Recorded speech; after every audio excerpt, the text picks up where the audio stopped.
Welcome to the Single Mom Glow Up, the podcast where we're spilling all the tea on single motherhood, self care, and dating. I'm Bree Bree, your host and fellow single mom navigating life, love, and everything in between. Wherever you are on your single mom journey, this is the place where you will find real stories, honest advice, and a community that just gets it. So, buckle up if you're driving, and if you're chilling, grab your favorite drink, and if you are like cleaning or something, I'm just honored to be your cleaning vibe. Let's dive in.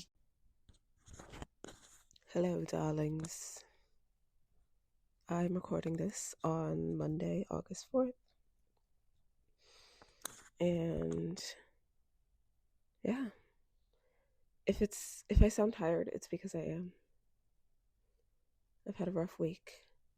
Not like, well, actually, let's just be honest. It was bad rough. But we getting through it. Well, I feel like I'm through it, but when you're tired after getting through it and you're like, oh, uh so I've been fighting falling asleep all day. But anyway, today's episode is called Why Do I Feel Like I'm Always Too Much or Not Enough? And something that I know I personally had struggled with for a very long time. Sometimes it still creeps in, but I've got security against it. Like there's security guards in my mind that kind of like no, you're not too much, or no, you're not enough, or wait, no, you're not enough. Or maybe it would just be simpler to say, I am enough. But every now and then it does creep back in, like last week. And so the good thing is I can now talk about it and not have a bunch of distance from it, because it definitely is creeping in a bit next week. My security didn't do its job because it was doing its job against other things. That's how things creep in for me. I don't know if you relate, but I was just talking to my therapist about this today. How it seems like a way for me to actually make change in my life is for things to pile up. Because when things happen independently, or like if things happen one at a time, right, I tend to ignore it because I can deal with the stress of it on its own. It is only when those things stack up on each other that I get to a point of something has to give, and then I allow those things, or more like I take decisive action against those things. But without things piling up, I would not have taken that action, if that makes sense. So, starting this episode off with things I'm unlearning, that's one of them. But I actually wanted to, that brought me to like a different, a more, like a wider thing in therapy, which is about worth, but like comparison of worth, in the sense of like sometimes if you're feeling like you're too much, right? How do you feel like you're too much if you're not comparing yourself to others? Or how do you feel like you're not enough if you're not comparing yourself to others? You know? So you cannot feel too much or not enough if you are not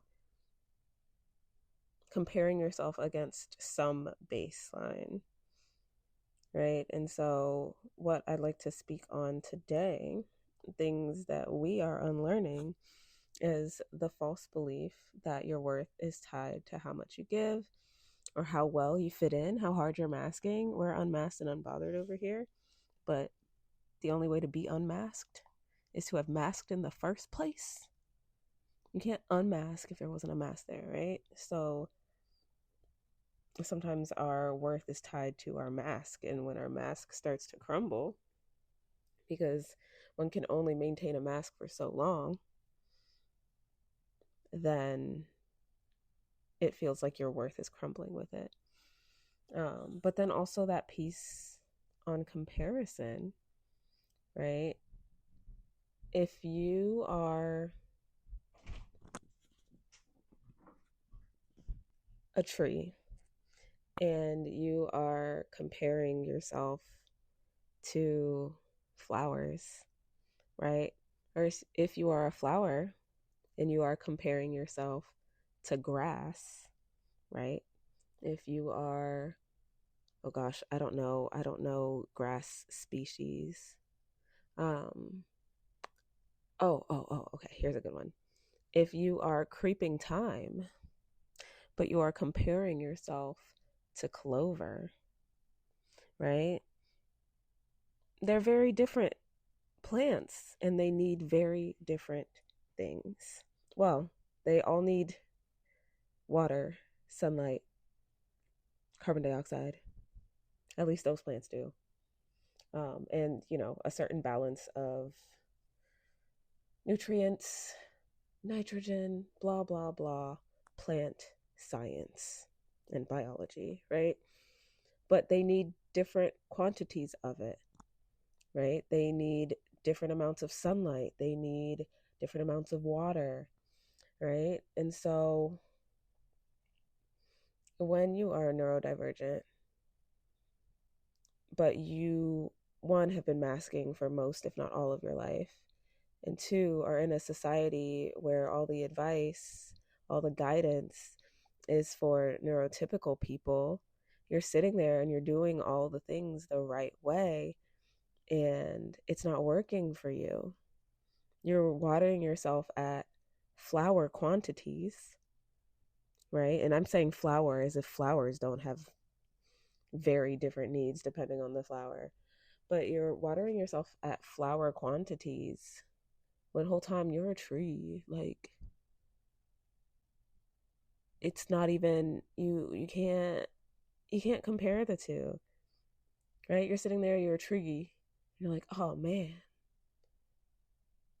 I see all these flowers getting this water and they bloom so beautifully and so quickly and so wonderfully, and they spread so far, and if you put a rock on top of a bunch of flowers, like, they keep growing out.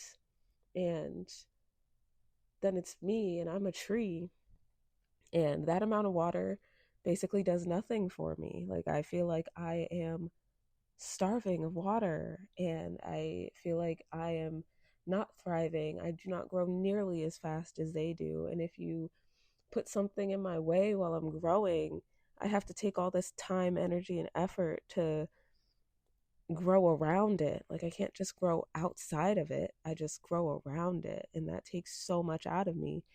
And I'm just here and I'm so tired and I can't go anywhere, and nobody wants to, you know, cut me and present me to people because I'm so beautiful. Like, I'm just there. I'm just there.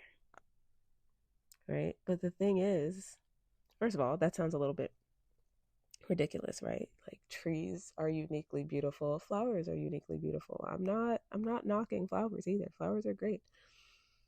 But trees are also great. Trees are majestic, trees are peaceful, trees are so beautiful. The bigger they are, the longer they've lived. Um, you see a tree and you see a massive tree and you're like, oh my gosh, this tree's so amazing, it's so beautiful. And it's just there. And if you're not paying attention, you don't notice it. Whole time that tree's been there longer than you've been here, longer than your parents have been here, longer than your grandparents have been here.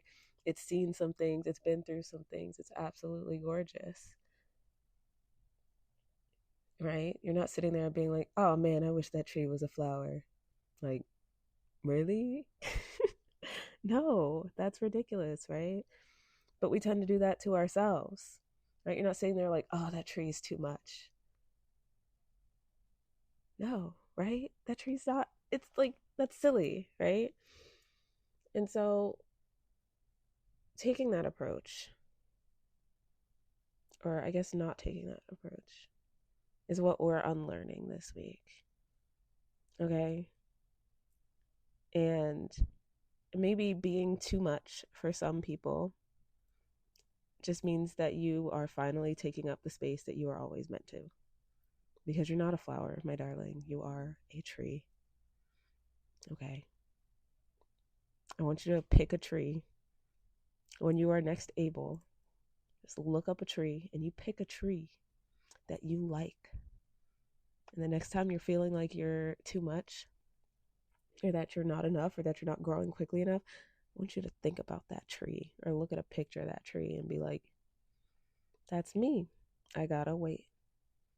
I'm built different. Okay?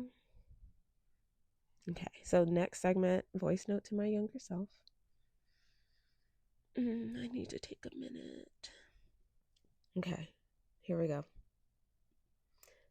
Sweet little weirdo. You were never too emotional, too opinionated, too anything. They just weren't equipped to hold all of you, and that's on them. Stop shrinking. Stop editing yourself to make other people comfortable. Your full self is the blessing, not the burden.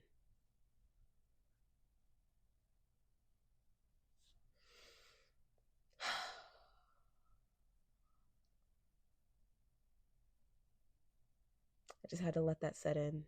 Sometimes you gotta like breathe after saying stuff like that. I feel like, sometimes I'll do stuff or say stuff and I'll just keep going, right? But it's good that if something hits, you just sit, you just let it hit. Just, I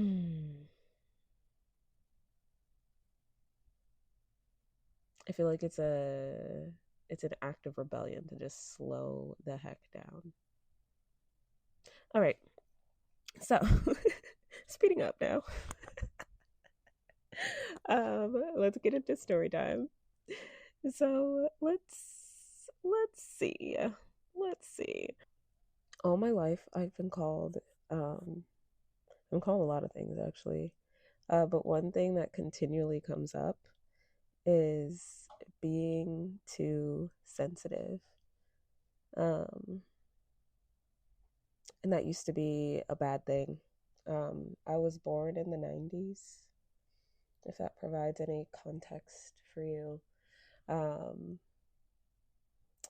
Not me just adding context. It's giving autistic. It's giving, I know that I would want that context, so I'm giving it to you. It's giving context is my shiny rock.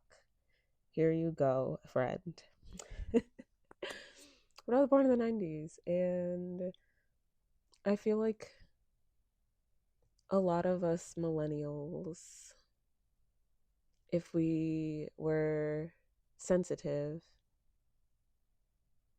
it was seen as bad. It was seen as, oh, you just need to toughen up. Just toughen up, toughen up, toughen up, toughen up.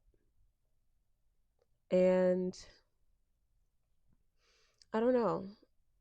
That just, it never worked for me. I'm not tough. I cry over everything. I'm very not tough. Now, where that has kind of become toughness is because I cry a lot. I tend to bounce back quicker than people who don't cry often. Right? Like people who cry once a year, they be so afraid to cry because they don't know how to cry, and they usually have been holding it in for so long that once they do cry, it like takes them out for a few days or longer. But like I I can cry. I can cry about anything.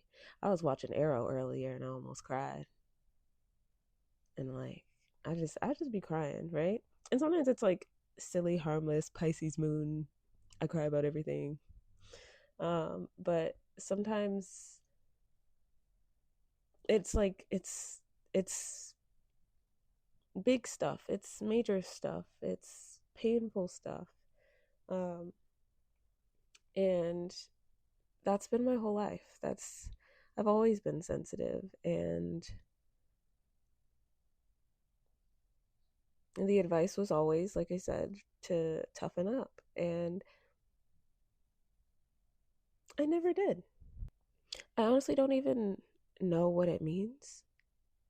Like, what does toughen up mean? Does toughen up mean, I'm genuinely asking, like, if you have the answer to this, like, email me or post it in the comments or something.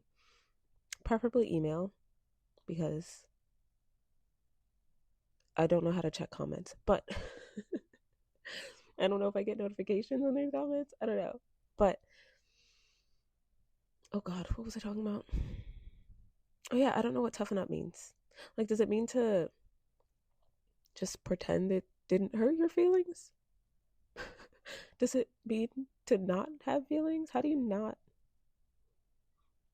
have feelings? Does it mean to gaslight yourself out of feeling hurt by someone? Does it mean to sweep everything under the rug at your own expense, so that the person who did harm to you can just go on like they didn't do anything? Like, I don't I'm not even being shady. Like, I genuinely don't understand. I don't know what toughen up means. And for the longest, I thought that that means that there's just something wrong with me. And maybe some people view it that way. But then I realized that I have big feelings. You know who else has big feelings? Neurodivergent people, autistic people, ADHD people as well. But like, I lean more autistic, so I do have a couple of ADHD traits though. Not enough that I think would warrant a diagnosis. But yeah. And so a common experience that I feel like, or I've heard that a lot of pretty autistic girlies have, is that experience of meeting people and them absolutely adoring who you are and like welcoming you into their friend group and da da da da. And the more they get to know you, the more they distance themselves, right? And once they distance themselves, here comes that feeling of being too much or not enough. It depends on the last thing that you did. I've been in situations where, actually, recently this happened, or I don't know if happened is the right word, but I have friends that I've been friends with since elementary, middle school, um, and they be hanging out without me. And I'm like, the only way that I hang out with them is if I initiate it, right? And so things like that feel like I'm not enough, because they'll like hang out with each other and stuff like that, which no longer bothers me, but I used to take that straight to the heart. But that's like an example of feeling not enough, right? If the last thing, oh, actually I didn't give the actual example of the last thing. So with that, I have a lot of understanding for why they don't invite me out anymore, and that's because I had a kid when we were all 19. So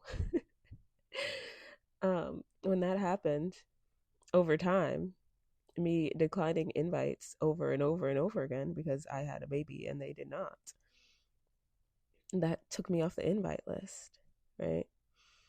Um, Now, did I voice that I would like to be invited even if the answer was most likely going to be no? Yes. Did they adhere to that? No.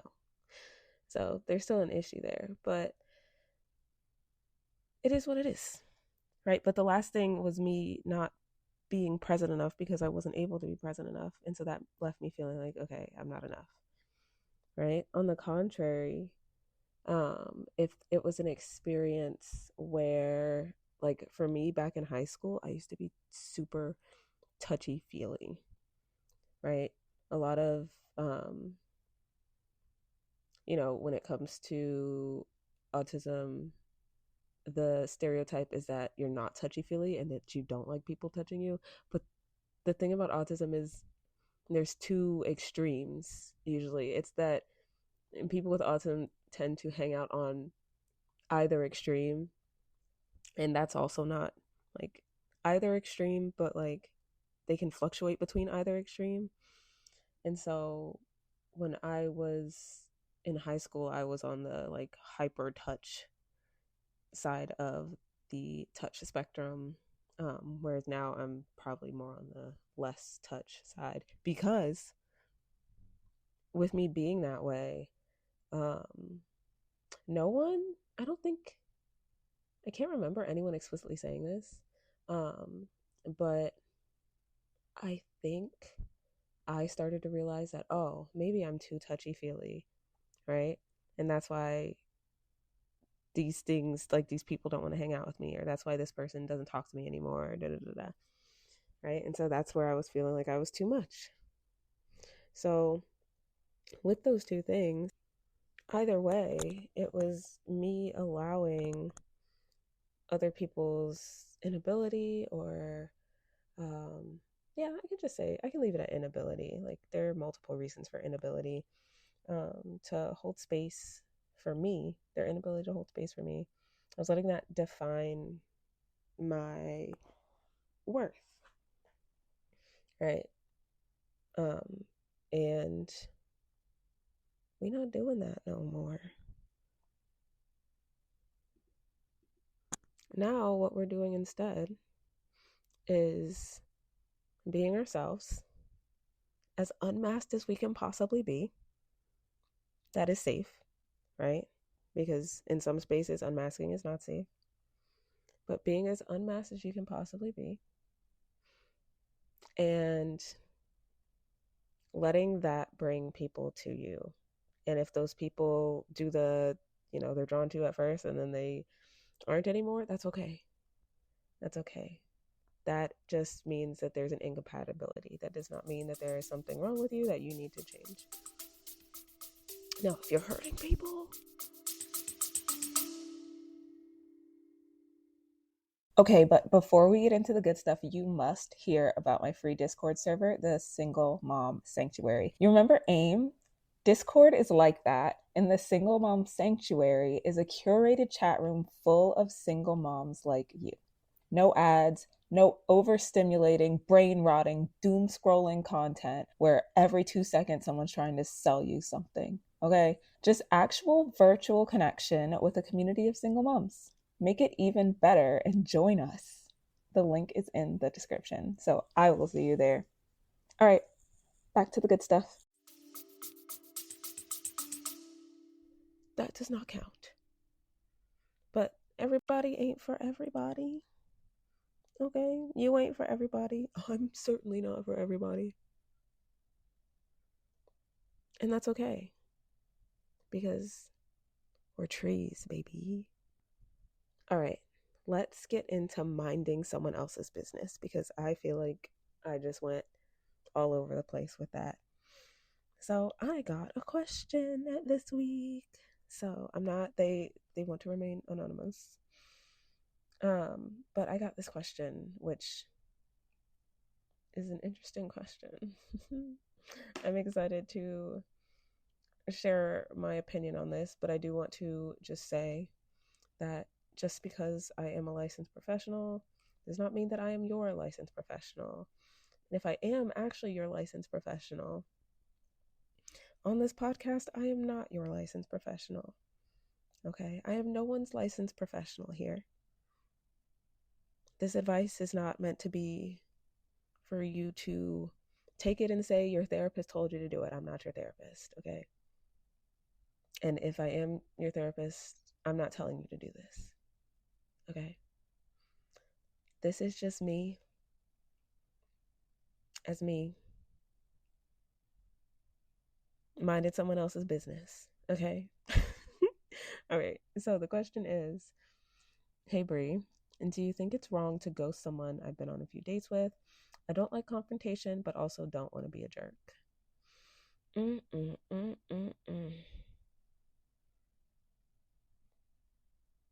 I think it's interesting. I think it's interesting that you said that you don't want to be a jerk. Because, like, both things feel jerky, right? It feels, well, hold on. Being, ghosting. Ghosting is being a jerk. But I could see where someone would think that ending things is being a jerk. You know what I mean? It could go both ways because I don't know about you, but assuming that you are a woman and the person that you're dating is a man, if that is not the case, then, fill in the blanks with whatever genders and gender identities fit the story, right? But what I'm about to say applies specifically to cisgender heterosexual men. Not just cisgender heterosexual men, but just hear what I have to say, and then you'll get what I'm saying. But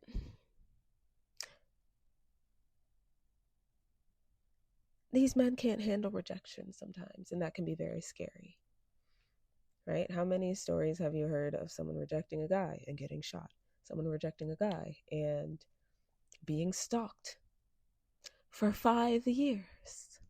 Like properly stalked, not just internet stalked, properly, like people following them to their houses, showing up places that have nothing to do with that person. Like it happens, right? So not only can it just feel very uncomfortable to end things, but it can also feel a bit scary and feel a bit dangerous. So taking those things into consideration, I still think it's wrong to ghost someone. um so well, if you feel like your life is in danger, like just ghost block and don't look back, right?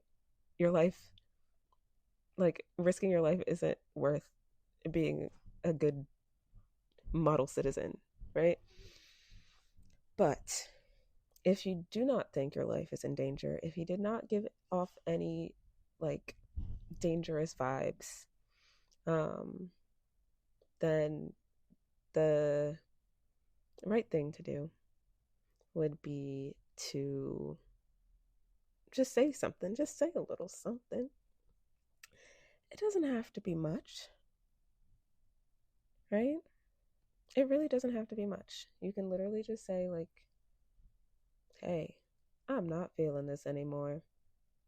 Oh, something else, right? If you want to be honest, be honest. Just be like, hey, I'm not particularly interested anymore. It's not you. Da, da, da, da. I wish you the best. And if you do not want to potentially incur wrath, just block. Just block with a swiftness, right? Send it, block, throw your phone across the room into the laundry hamper, and go do something else, right? Or you can lie. You can just lie. And, maybe that's not the most moral thing to do, but how many times you've been lied? Someone was lying. They were lying. And then the thing is, they didn't just lie.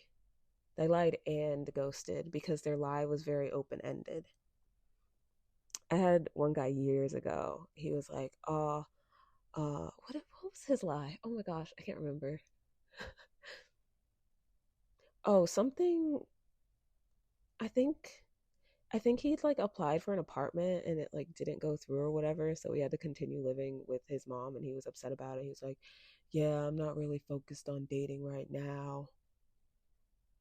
And I was like, so are you ending things? And then he like never responded.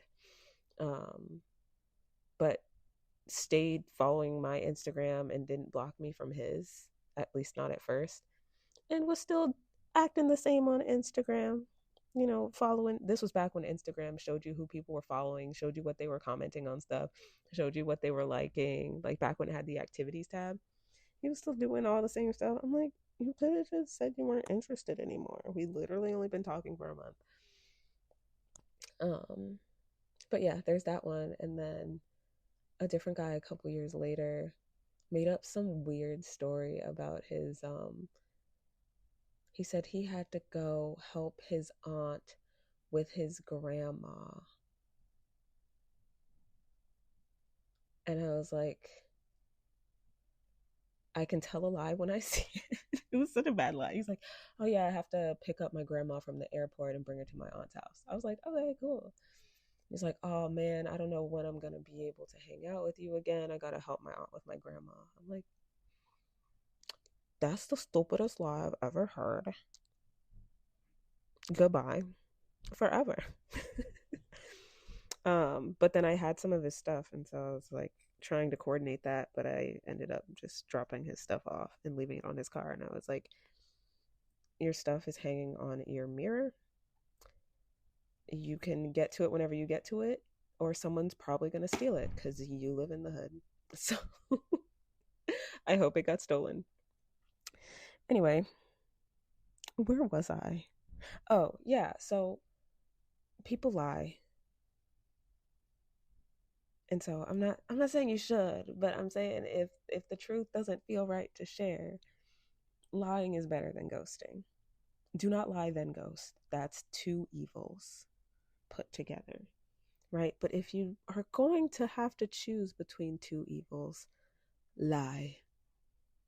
Do not ghost. Ghosting, it does something. It's one thing if it's someone that you've never met. I don't even necessarily consider that ghosting, but you said you've been on a few dates with this person. Um, and I don't know. I also feel like ghosting can say more about your own discomfort with honesty, sharing your truth, living in your truth, than it does about the other person, right? Like, do you feel like you don't have the communication skills? Do you feel like, are you so used to people turning you setting boundaries into a fight or a confrontation that you eventually have to make yourself smaller in order to keep the people in your lives? It's like, is that something that you're trying to avoid? And so those are some things to consider because, you know, if you're dating, this most likely, statistically speaking, will not be the first time. I mean, the last time you have to make this decision. So getting real and clear on how you feel about ghosting and why you have the urge to ghost when it's not a safety concern, right? Safety concerns, that's different. Just ghost, okay? Keep yourself safe. Keep, you know, if you have kids, keep your kids safe. Just ghost and block. Block, block, block, block, block. Blocking is your friend, friends. Um, but yeah, think about why you feel the urge to ghost. I feel like that will provide you more answer and clarity than me just being like, here is my template for ending things with someone. Right? Did I even give a template? I didn't really give a template. I used to have a proper template. Is that how you say the word? No, it doesn't feel like a word. I used to have a proper template for you know, avoiding ghosting and just being like, just say something along the lines of, this isn't working anymore. Now, if it's not working because of something they did, I mean, feel free to share that. I don't know. Certain people like feedback. Like, I prefer feedback. If someone's like, hey, when you did X, Y, and Z, that was just a no for me, I'd be like, dang, but thanks. But some people don't like feedback. Most people are not feedback friendly. But if you think you have someone feedback friendly, share your truth. That's what it really comes down to. Just share your truth. Be like, I don't like you anymore. It gave me the ick when you didn't hold the door open for me, or it gave me the ick when you were rude to the wait staff, right? You can say that. You're allowed to say that. They're not gonna like it, but do you care if they like it? There's not a safety concern. Like, if they don't like it, who cares? You don't like them. I think that is a wonderful place to end, actually. Because what we not gonna do is sit here and consider preserving the feelings of someone that we don't like beyond basic human courtesy if it's not something that if they weren't being harmful. Anyway, that's where I'm ending it, because now my boy is in here knocking on my door. So I will see you next week, and you have a lovely time, and go look up a tree.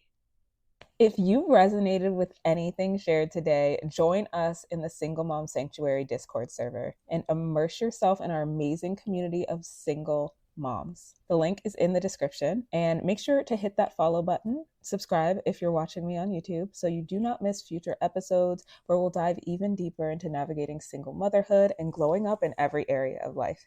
See you in the next episode.